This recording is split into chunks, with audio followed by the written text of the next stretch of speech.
Dear student, स्वागत है आप सभी का हमारे ऑनलाइन क्लास प्रतियोगिता संसार में। आज का हमारा अध्ययन टॉपिक है सूर्यताप यानी कि इंसोलेशन। इसमें हम लोग अध्ययन करेंगे सूर्यताप का सामान्य परिचय, सूर्यताप का अर्थ, सूर्यताप की परिभाषा, फिर सूर्यताप के जो असमान वितरण है यानी कि अलग अलग जगह पर सूर्य का तापमान अलग अलग पाया जाता है, उसका क्या कारण है इसका अध्ययन करेंगे।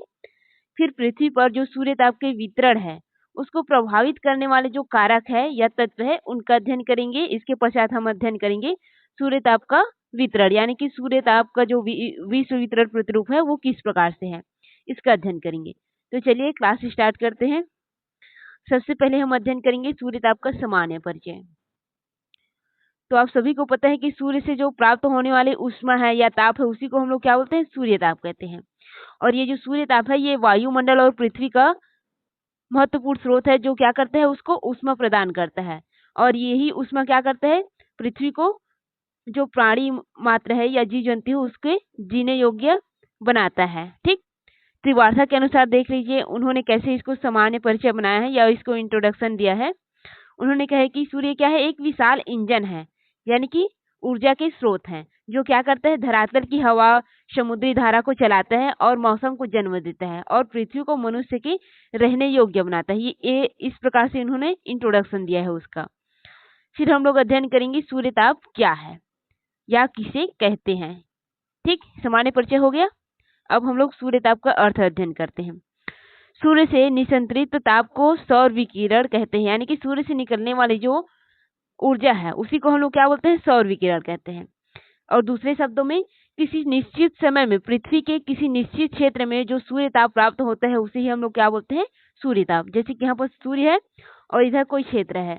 अब मान ली जाए अभी 2 बजे है, 2 बजे इधर जो तापमान इधर जाएगा तो यही क्या कहलाएगा, यहाँ का सूर्यताप कहलाएगा। ठीक, फिर अगला देखते हैं इसकी परिभाषा। पहला परिभाषा है वो है त्रिवार्था महोदय के अनुसार। इसको सुधार लेंगे त्रिवार्था को, ठीक, स्पेलिंग को।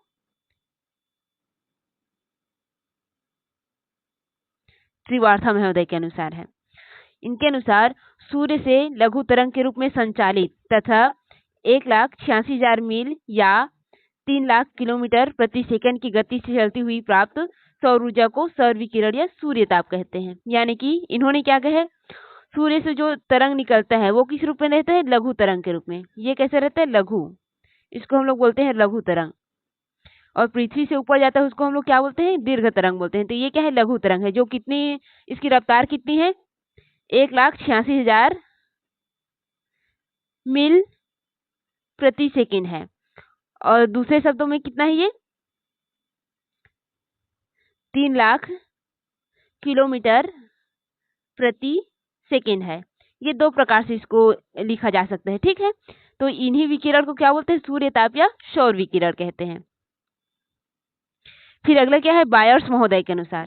तो इन्होंने कैसे परिभाषित किया है इसे, पृथ्वी की सतह पर प्रत्यक्षतः प्राप्त सौर विकिरण की दर को सूर्यताप कहते हैं। यानी कि ये क्या है, हमारा पृथ्वी है और ये सूर्य है, इससे जो सौर ऊष्मा प्राप्त हो रहा है प्रत्यक्ष रूप से वही क्या है, सूर्यताप कहलाता है। फिर अगला क्या है, फ्रिंच महोदय के अनुसार। इसको भी सुधार लेंगे इसमें, फ्रिंच महोदय के अनुसार। उनके अनुसार सूर्य के विकिरित ऊष्मा जो लघु तरंग द्वारा पृथ्वी को प्राप्त होता है या पृथ्वी पर प्राप्त होता है सूर्यताप कहलाता है। यानी कि अभी हम लोग देखें त्रिवार्था महोदय के अनुसार सेम उसी को इन्होंने भी प्रदर्शित किया है। ये जो सूर्य से निकलने वाली लघु किरण जो पृथ्वी को प्राप्त होता है इसको हम क्या बोलते हैं, सूर्यताप कहते हैं। ये भी इन्हीं का परिभाषा हो गया। ठीक, फिर क्या है, टावर एवं मार्टिन के अनुसार। तो उनके अनुसार सूर्य से विकिरित ऊर्जा जो पृथ्वी पर पहुंचती है उसे हम लोग सूर्यताप कहते हैं। ये भी उनसे संबंधित लगभग है। ठीक, फिर अगला सूर्यताप के असमान वितरण के कारण। यानी कि पृथ्वी में क्या होता है, जो सूर्य का ताप है वो हर जगह समान नहीं होता, अलग अलग होता है। तो उसके क्या कारण है इसका अध्ययन करेंगे। और साथ में सूर्य ताप पर पृथ्वी के वितरण को प्रभावित करने वाले जो कारक है, यानी कि सूर्य ताप जो पृथ्वी पर अलग अलग तापमान प्रदान करता है उसको प्रभावित करने वाला कारक क्या है इसका अध्ययन करेंगे। तो ये जो दोनों टॉपिक का आंसर रहेगा या टॉपिक है वो दोनों सेम है। जो सूर्य ताप का असमान वितरण का कारण है वो भी यही है और पृथ्वी पर सूर्य ताप के वितरण को प्रभावित करने वाले जो कारक है वो भी यही है। ठीक, तो हम लोग चलिए इसका अध्ययन करते हैं। जो असमान वितरण के कारण या प्रभावित करने वाले कारक में पहला कौन सा है? दिन और रात की अवधि। इसका व्याख्या भी हम लोग अध्ययन करेंगे, पहले शॉर्ट में देख लेते हैं। दिन और रात की अवधि असमान वितरण को कैसे प्रभावित करता है या असमान वितरण को कैसे दर्शाता है?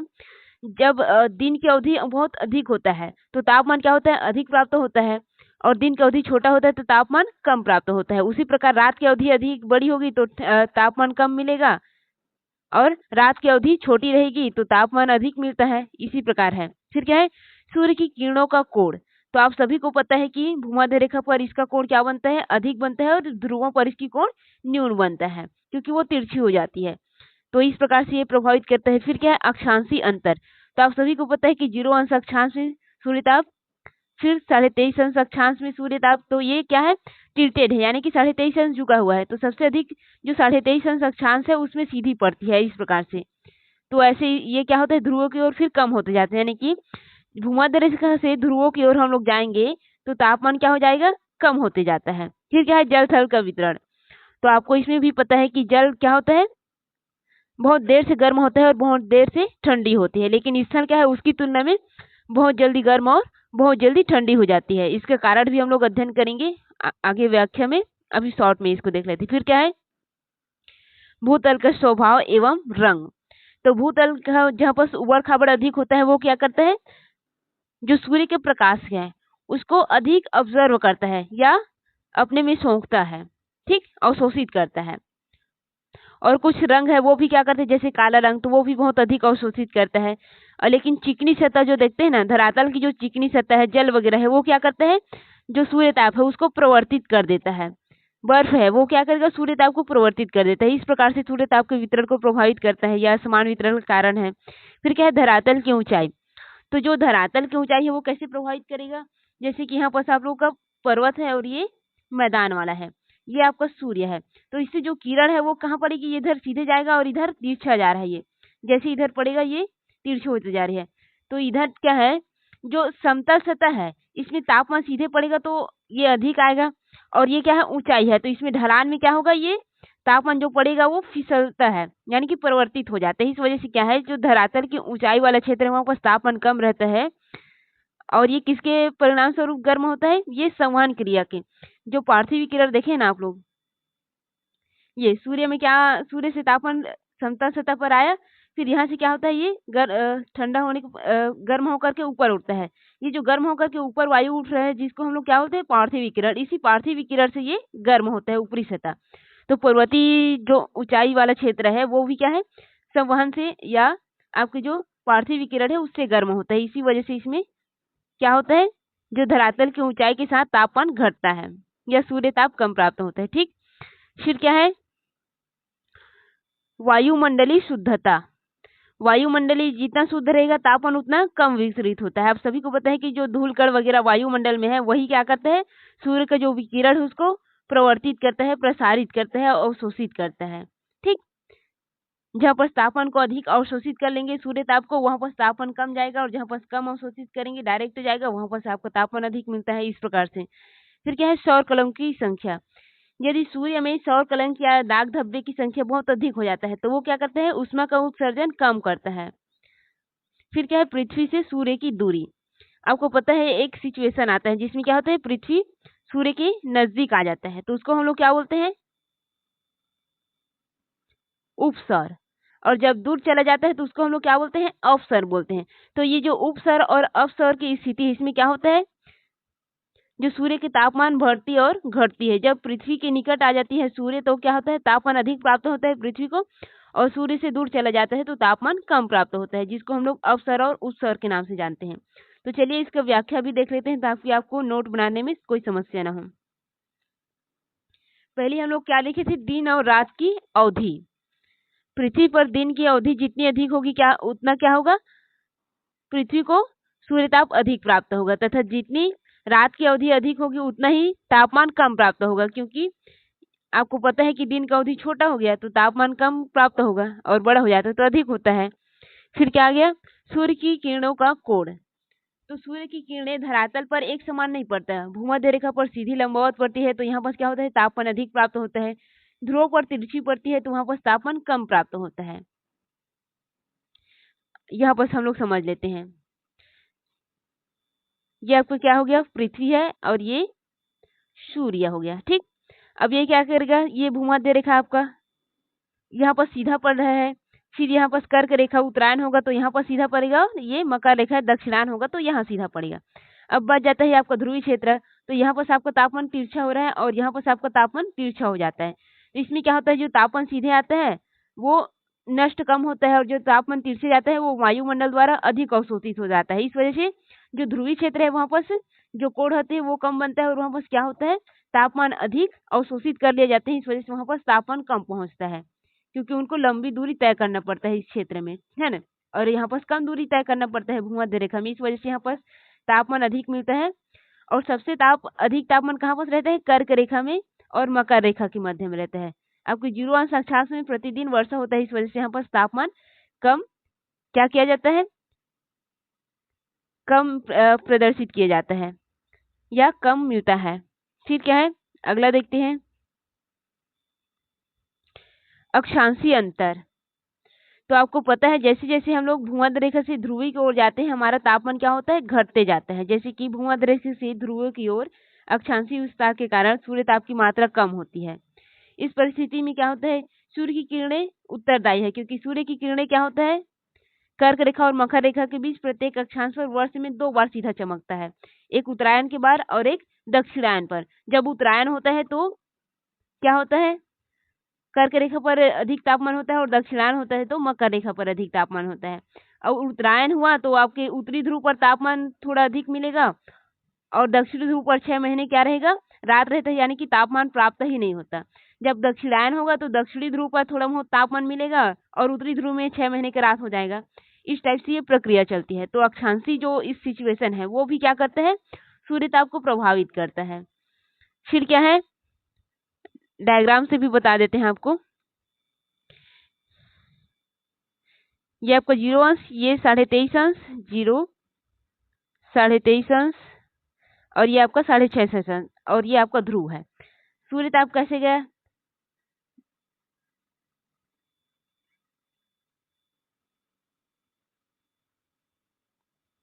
ये 0 अंश, 23.5 अंश, 23.5, ठीक, 23.5 अंश। ये आपको सूर्य क्या होता है, सीधे चमकता है। सामान्य आपको पता है ये सूर्य ताप सीधे चमकेगा, भूमध्य रेखा पे जाएगा।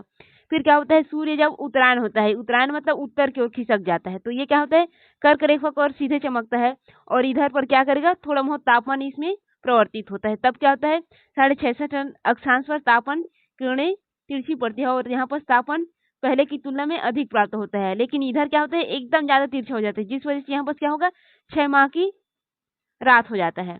तो 6 माह की इधर रात हो जाएगा जब सूर्य उत्तरायण होगा तब, ठीक। अब यही कंडीशन ये क्या होता है, जब सूर्य दक्षिणायन हो जाता है तब। ये 0 अंश, 23.5 अंश, अब सूर्य क्या हो गया, दक्षिणायन हो गया, सूर्य दक्षिण में आ गया, ठीक। सूर्य दक्षिणायन हो गया तो ये कहाँ पर, इधर ऐसे चमकेगा, 23.5 अंश मकर रेखा में सीधा चमकेगा, तो यहाँ पर तापमान तो पड़ेगा ही, आपकी जो दक्षिणी ध्रुव है तो यहाँ पर तापमान थोड़ा मिलेगा और इधर तापमान क्या हो जाएगा, शून्य हो जाएगा, यानी कि यहाँ 6 माह की आपकी रात हो जाएगी, यानी कि तापमान यहाँ पर 0 मिलेगा, माइनस में रहेगा वो। इस प्रकार से होता है, ठीक। फिर अगला क्या है, जल थल का वितरण। तो आप सभी को पता है कि स्थल भाग क्या होता है, जल की तुलना में बहुत अधिक और बहुत ही जल्दी या शीघ्र क्या हो जाता है, गर्म हो जाता है और ठंडा हो जाता है।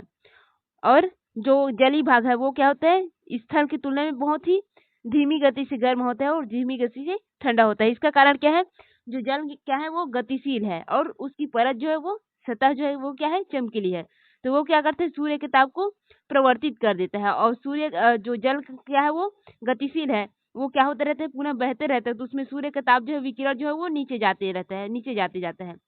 फिर क्या हो जाता है, इसी वजह से ये अवशोषित होते रहते हैं और कुछ क्या होता है, इसमें जो ऐसे तरंग चलते रहते हैं चिकनी परतदार, उससे होकर के ये प्रवर्तित हो जाता है वापस। इस वजह से सूर्य का जो तापमान है वो जल पर कम प्रभाव डालता है या बहुत ही धीमी गति से प्रभाव डालता है, ठीक। और धरातल पर क्या होता है, वो सीधे जा करके पड़ता है धरातल पर और वो क्या होता है, उबड़ खाबड़ होता है धरातल की जो जमीन होता है। इस वजह से वो क्या करते हैं, जो सूर्य ताप है उसको अधिक अवशोषित कर लेता है, ठीक। फिर अगला देखते हैं हम लोग, भूतल का स्वभाव एवं भूमि का रंग। तो अभी आप लोग देखें कि जब धरातल जो है क्या होता है, उबड़ खाबड़ होता है, तो ये क्या करता है, तापमान को अधिक अवशोषित करता है। और जो भूमि चिकनी होती है, जैसे कि बर्फ वाला क्षेत्र देखो, वो क्या करता है, तापमान को अवशोषित नहीं करके प्रवर्तित कर देता है। उससे टकरा करके तापमान क्या होता है, वापस वायु में चला जाता है। ये इस प्रकार के स्वभाव है। जो उबड़ खाबड़ धरातल है वो अधिक अवशोषित करेगा, जो चिकनी सतह वाला है वो कम अवशोषित करेगा। इसी प्रकार रंग है, तो आप देखें होंगे काला रंग, नीला रंग, हरा रंग, तो ये अलग अलग प्रभाव पड़ता है। जो गहरे रंग के होते हैं वो क्या करते हैं, तापमान को अधिक अवशोषित करते हैं। जो हल्की रंग के होते हैं तो वो तापमान को प्रवर्तित कर देते हैं, इस प्रकार से। फिर क्या है, धरातल की ऊंचाई। धरातल की ऊंचाई का सौर ताप के वितरण पर प्रभाव पड़ता है। जैसे कि उच्च भाग निम्न भाग की अपेक्षा कम गर्म रहता है। जैसे कि ये क्या है, हम लोग का पर्वत हो गया, पठार हो गया, ये हम लोग का ऐसे बन गया, ठीक। और ये हम लोग का मैदान है, ये मैदान वाला हो गया, ये आपका पठार क्षेत्र है, ये पहाड़ क्षेत्र और ये पर्वत क्षेत्र हो गया। सूर्य ताप कहाँ अधिक पड़ेगा, जो सीधा समतल है उसमें पड़ेगा, फिर पठार पर उसके सेकेंड नंबर पर पड़ेगा, फिर पर्वत पे पड़ेगा, ये ऐसे करके। तो पर्वत में सबसे कम तापमान पड़ेगा, यानी कि जो आपका उच्च भाग है वहाँ पर निम्न तापमान रहेगा, और जो निम्न भाग है वहाँ पर अधिक तापमान रहेगा, क्योंकि यहाँ पर कोई अवरोध नहीं आ रहा है, सीधा क्या हो रहा है, सूर्य ताप डायरेक्ट यहाँ पर पड़ रहा है। और इधर क्या हो, ये सूर्य की ताप की कोण जो है वो तिरछी हो जाती है, तो यहाँ पर अवशोषित हो जाता है वायुमंडल द्वारा, जो धूल कण वगैरह है उसके द्वारा। फिर है वायुमंडल की शुद्धता। तो वायुमंडल में उपस्थित जो बादल है, जल वाष्प है, धूल कण है, ये सभी वायुमंडलीय क्या होती है, पारदर्शिता को प्रभावित करता है। जहाँ पर अधिक बादल होंगे, जल वाष्प होंगे, धूल कण होंगे, वो क्या करेगा, सूर्य ताप को अवशोषित कर लेता है, उसको जाने नहीं देता है। तो ये यदि इसकी उपस्थिति अधिक है तो वो क्या करेगा, सूर्य ताप को अवशोषित कर लेगा और जाने नहीं देगा। और इसकी उपस्थिति यदि कम है तो वो क्या होगा, पारदर्शित होगा, उसको आने दे देगा, यानी कि तापमान अधिक प्राप्त होगा। जैसे कि ये क्या है, आपका धरातल है जिसमें आपको सूर्य ताप आना है, ठीक। ये पेड़ पौधा कुछ बना दिए, घर वगैरह हो गया, समझ लीजिए। ये सूर्य की किरणें हैं, ऐसे आ रहा है। यहाँ पर मान लीजिए कोई बादल आ गया, ये बादल आ गया, धूल कण अधिक है, तो ये क्या करेगा, सूर्य की किरणों के लिए पारदर्शित है, लेकिन लघु किरणों के लिए। जब ये किरणें वापस जाएंगे तो इसके लिए क्या करेगा, ये रोक लेता है, ठीक। ये इस प्रकार से कार्य करता है। अधिक बादल रहेगा तो वो अधिक अवशोषित करेगा, धूल कण अधिक रहेगा तो अधिक अवशोषित करेगा, इस प्रकार से। जैसे कि यहाँ बस कुछ एग्जाम्पल दिए हैं, इसमें क्या होता है, सूर्य ताप को जो 15% भाग है वो वायुमंडल द्वारा अवशोषित कर लेते हैं, फिर 42% भाग क्या होता है, वो प्रकीर्णन और प्रवर्तित कर दिया जाता है। इसी प्रकार जो 43% है वो धरातल पर पहुंचता है, और क्या होता है, कुल मिलाकर के 51% भाग उसको प्राप्त होता है, ठीक। फिर अगला चलते हैं हम लोग, सौर कलंक की संख्या। सौर कलंक क्या होता है, सूर्य में जो दाग धब्बे आ जाते हैं कुछ कुछ समय में, उसी को सौर कलंक कहते हैं। तो सूर्य के अंदर जितना अधिक काले धब्बे या सौर कलंक होगा, उतना ही अधिक सूर्य क्या करेगा, जो उसमें है उसको कम उत्सर्जित करेगा, या सूर्य विकिरण कम उत्सर्जित करेगा या प्रवर्तित करेगा, जिसकी वजह से क्या होगा, जितना अधिक सौर कलंक बढ़ेगा उतना अधिक तापमान कम प्राप्त होगा पृथ्वी को। फिर क्या है, पृथ्वी से सूर्य की दूरी। तो आप सभी को पता है, जब पृथ्वी क्या होता है, सर्वदा एक समान नहीं रहता, कभी कभी दूर चला जाता है, कभी कभी पास आ जाता है। जैसे कि उपसौर की अपेक्षा अपसौर की दशा में सूर्य से पृथ्वी की दूरी अधिक रहती है, तो इसमें क्या होता है, तापमान कम प्राप्त होता है, क्योंकि दूरी उसकी बढ़ गई। जिस समय अवसर की दशा होती है उस समय पृथ्वी पर सूर्य ताप की मात्रा कम पड़ती है, ये तो आपको पता है। फिर इसके ऊपर जब उपसौर की दशा आती है तो सौर तापमान की मात्रा अधिक प्राप्त होता है। जैसे कि ये हम लोग का पृथ्वी है, अब ये सूर्य है, ठीक। अब ये सूर्य क्या हो गया, इसके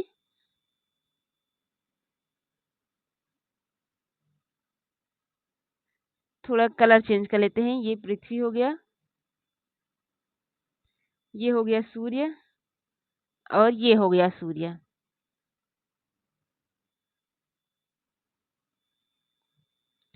ये सूर्य हो गया, ठीक। अब इसको हम लोग क्या करेंगे, ये इस प्रकार से इसको मिला लिए। तो ये क्या होता है, जब सूर्य उत्तरायण होता है तो क्या होता है, ये पृथ्वी के नजदीक आ जाता है, उत्तरायण।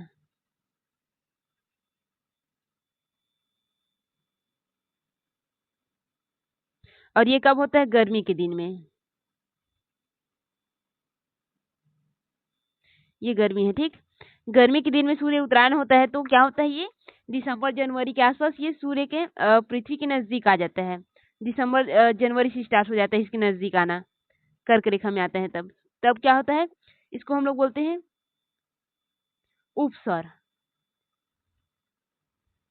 उपसर तो पृथ्वी को क्या होता है, तापमान बहुत अधिक प्राप्त होता है। पृथ्वी क्या होता है, बहुत अधिक ही हाई ताप प्राप्त करता है, ये अधिक गर्म हो जाता है। लेकिन जब सूर्य क्या होता है, दक्षिणायन होता है, ये क्या है आपका दक्षिणायन हो गया। तो क्या होता है, दक्षिणायन होता है तो पृथ्वी से दूर चला जाता है सूर्य जो है, तब क्या होता है, पृथ्वी से दूर चला जाता है तो पृथ्वी को तापमान जो है वो कम प्राप्त होता है। ठीक, पृथ्वी को तापमान जो है वो कम प्राप्त होने लगा, इसको क्या बोलते हैं हम लोग, अवसर बोलते हैं।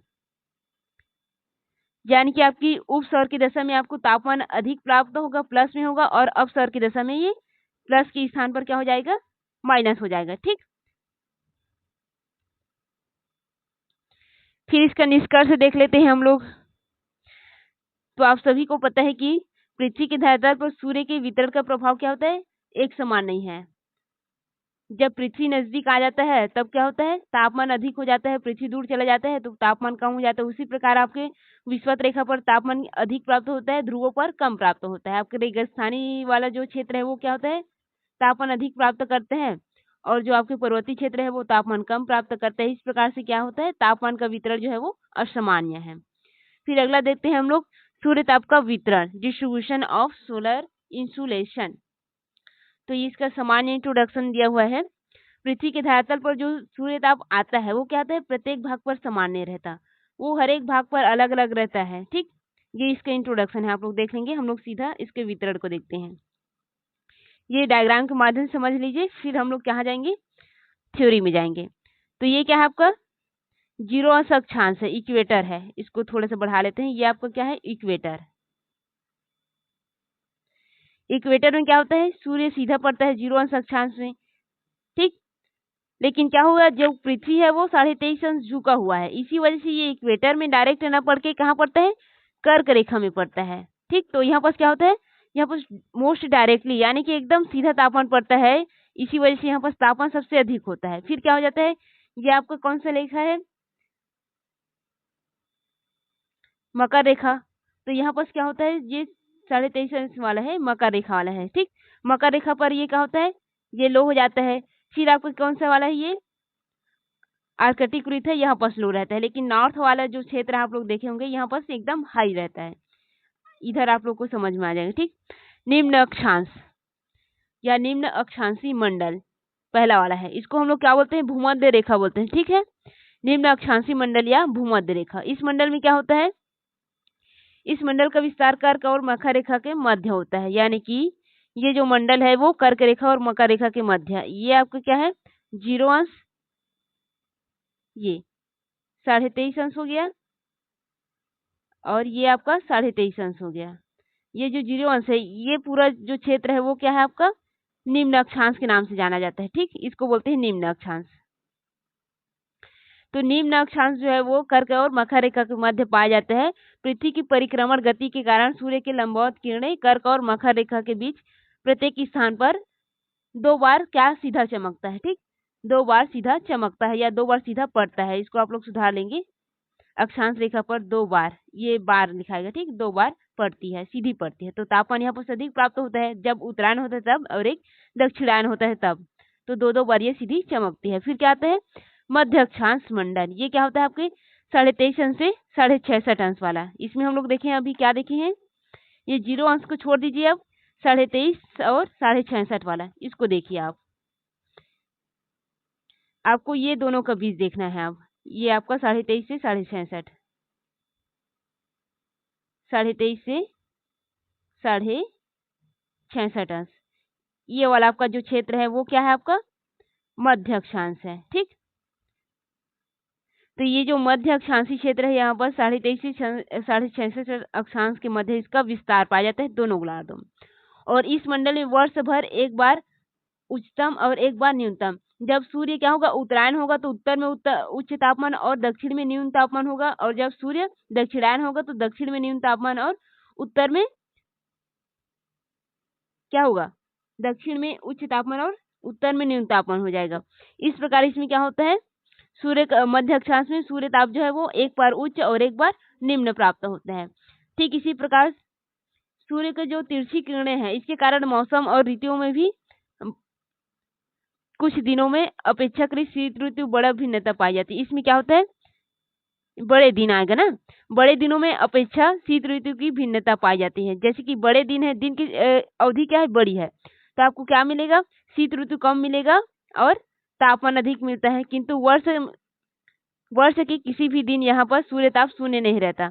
आपको ये बता दें कि जब दिन बड़ा होता है तो यहाँ पर क्या होता है, तापमान बहुत अधिक होता है और इसमें जलवायु में भिन्नता पाई जाती है। शीत ऋतु यहाँ पर कम मिलता है। ठीक, लेकिन यहाँ पर ऐसा कोई वर्ष नहीं है जहाँ पर तापमान शून्य प्राप्त हो, यानी कि यहाँ पर कोई हिमांक बिंदु नहीं मिलता आपको मध्य अक्षांश में। यहाँ हमेशा तापमान मिलेगा आपको। ठीक, कम ही मिलेगा लेकिन तापमान मिलेगा ही, ये कहा है। फिर क्या है आपका उच्च अक्षांशी मंडल। ये उच्च अक्षांशी मंडल क्या होता है, हमारा ध्रुवीय क्षेत्र होता है, जो 0 अंश के बाद हम लोग करके देखे, फिर हम लोग का ये देख लिए। अब ये क्या होता है, ये वाला क्षेत्र, ये आप जो ध्रुवीय क्षेत्र देख रहे हैं उसको हम लोग बोलते हैं उच्च अक्षांशी वाला क्षेत्र। ठीक, ये उच्च अक्षांशी मंडल है। इसका विस्तार 66.5 अंश से उत्तरी ध्रुव और दक्षिणी ध्रुव दोनों में पाया जाता है और यहाँ वर्ष भर एक बार उच्चतम तथा एक बार न्यूनतम सूर्यताप प्राप्त होता है। वो कैसे होता है, आप जैसे कि देखें, ये आपका उत्तरी ध्रुव है और ये आपका दक्षिणी ध्रुव है। जब सूर्य क्या हो गया, उत्तरायण हो गया, तो सूर्य आपकी कर्क रेखा पर सीधा चमकता है और ध्रुवों के पास ऐसे चमकता है, और इधर का जो दक्षिण है उधर पर ज्यादा टिल्टेड हो जाता है, यानी कि कम प्राप्त होते हैं। तो एक बार क्या होगा, यहाँ पर हाई होगा, और जब सूर्य दक्षिणायन होगा तो एक बार इधर हाई होगा। इस प्रकार से ये चेंज होते रहते हैं, उत्तरायण और दक्षिणायन होता है, यानी कि वर्ष भर में एक बार उच्चतम और एक बार एकदम न्यूनतम प्राप्त होता है। ठीक, तो ये हो गया आपके सूर्यताप का पूरा अध्ययन। आज के लिए इतना ही।